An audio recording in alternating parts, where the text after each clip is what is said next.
গত এক সপ্তাহ ধরেই ইরানের অলিগলিতে নেমে এসেছে সাধারণ মানুষ। রিয়ালের দরপতন, আকাশছোঁয়া মূল্যস্ফীতি আর বেকারত্বের অভিশাপ থেকে মুক্তি চায় তারা।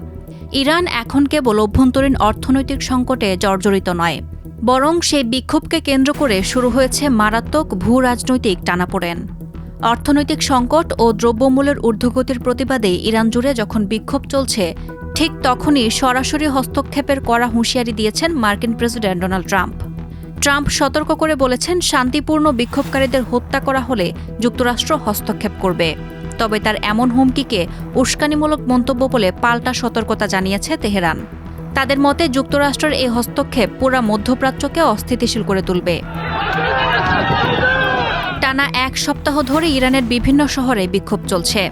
রিয়ালের দরপতন, উচ্চমূল্য ও বেকারত্বের প্রতিবাদে সাধারণ মানুষ রাজপথে নেমেছে। গত রোববার থেকে স্থানীয় ব্যবসায়ীরা ইরানি মুদ্রার মান পড়ে যাওয়া ও নিত্যপণ্যের দাম অস্বাভাবিক বেড়ে যাওয়ার প্রতিবাদে আন্দোলন শুরু করেন। তেহরান, কেরমানশাহ, লোরদেগান, কোম, মারভদাসত, মাশহাদ ও হামেদানের মতো বিভিন্ন শহরে সহিংসতা ছড়িয়ে পড়ার খবর মিলেছে। বিক্ষোভকারীদের সঙ্গে নিরাপত্তা বাহিনীর সংঘর্ষে বেশ কয়েকজন নিহত হওয়ার খবরও পাওয়া গেছে। এরই সাথে গ্রেপ্তার করা হয়েছে বহু মানুষকে। সামাজিক যোগাযোগ মাধ্যমে পোড়া গাড়ি এবং ধাওয়া পাল্টা ধাওয়ার ভিডিও ছড়িয়ে পড়েছে। এমন পরিস্থিতিতে সরাসরি হুঁশিয়ারি দিয়েছেন মার্কিন প্রেসিডেন্ট ডোনাল্ড ট্রাম্প। তিনি বলেন, শান্তিপূর্ণ বিক্ষোভকারীদের গুলি করে হত্যা করলে যুক্তরাষ্ট্র চুপ করে থাকবে না, বরং তাদের উদ্ধার করতে এগিয়ে যাবে। ট্রাম্প তার পোস্টে লেখেন, শান্তিপূর্ণ বিক্ষোভকারীদের ওপর গুলি চালানো ইরানের পুরানো অভ্যাস। তিনি সম্ভাব্য পদক্ষেপের ইঙ্গিত দিয়ে আরও বলেন, এই পদক্ষেপের জন্য যুক্তরাষ্ট্র সম্পূর্ণ প্রস্তুত। তবে কী ধরনের হস্তক্ষেপ হতে পারে তা স্পষ্ট করেননি ট্রাম্প। এর আগে ইরানের পারমাণবিক স্থাপনায় যুক্তরাষ্ট্রের হামলা এবং মধ্যপ্রাচ্যে দ্বন্দ্বে জড়ানোর ঘটনায় দুই দেশের সম্পর্কে নতুন করে উত্তেজনা তৈরি করেছিল। ট্রাম্পের মন্তব্যের পরই কড়া প্রতিক্রিয়া জানিয়েছে তেহরান। তারা এই হুমকিকে উস্কানিমূলক মন্তব্য বলে পাল্টা সতর্কতা জানিয়েছে। সর্বোচ্চ নেতা আয়াতুল্লাহ আলী খামেনির শীর্ষ উপদেষ্টারা সতর্ক করে বলেন, ইরানের অভ্যন্তরীণ বিষয়ে মার্কিন হস্তক্ষেপ পুরা মধ্যপ্রাচ্যকে অস্থিতিশীল করে তুলবে এবং এতে যুক্তরাষ্ট্রের স্বার্থই ক্ষতিগ্রস্ত হবে। একই সঙ্গে ইরান সরকার কূটনৈতিকভাবে দ্রুত পদক্ষেপ নিয়েছে।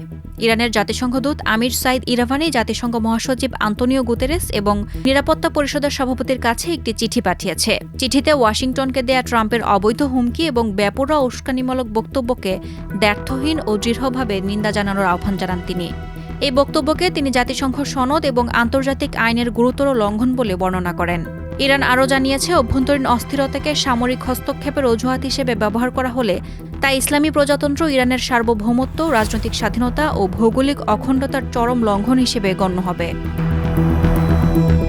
তেহরান সরকার আরও দৃঢ়ভাবে বলেছে যে তারা নিজেদের সার্বভৌমত্ব রক্ষা করার স্বাভাবিক অধিকার প্রয়োগ করবে এবং এই অবৈধ হুমকির কারণে বা পরবর্তী সময়ে উত্তেজনা বৃদ্ধি হলে এর যেকোনো পরিণতির জন্য যুক্তরাষ্ট্র সম্পূর্ণভাবে দায়ী থাকবে। বিক্ষোভের মধ্যে কেউ কেউ মার্কিন সমর্থনকে স্বাগত জানালেও সরকার জানিয়েছে, জাতীয় নিরাপত্তা রক্ষায় প্রয়োজনীয় ব্যবস্থা নেবে তারা। সাদিয়া ইয়াসমিন, প্রথম আলো।